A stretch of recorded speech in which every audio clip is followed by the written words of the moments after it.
যে ছেলেটা একটা ওয়াক্ত নামাজ পড়ে না, সমাজে তার মর্যাদাটা কি? যে ছেলেটা নারীর পিছনে মেয়ের পিছনে ঘুরে, সমাজে তার অবস্থানটা কি?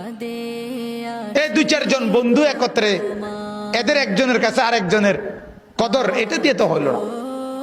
সমাজ আমাকে কি চোখে দেখে, মহল্লাবাসী আমাকে কি চোখে দেখে, এটা তো আন্দাজ করা যায়, বোঝা যায়। এজন্য আমরা প্রত্যেকে আখিরাতের পুঁজি, পরকালের পুঁজি, আখিরাতের কিছু সম্বল যোগানো, এটাই আমাদের মাহফিলগুলোর মাকসাদ। কোনো প্রদর্শনী, কোনো লৌকিকতা, কোনো হুঙ্কার, এটা মূল উদ্দেশ্য না। মূল উদ্দেশ্য আল্লাহর সাথে জুড়ে দেওয়া, মূল উদ্দেশ্য আখিরাত টার্গেট বানায় দেওয়া, মূল উদ্দেশ্য জান্নাতের পথ চোখের সামনে খুলে দেওয়া। সাহাবা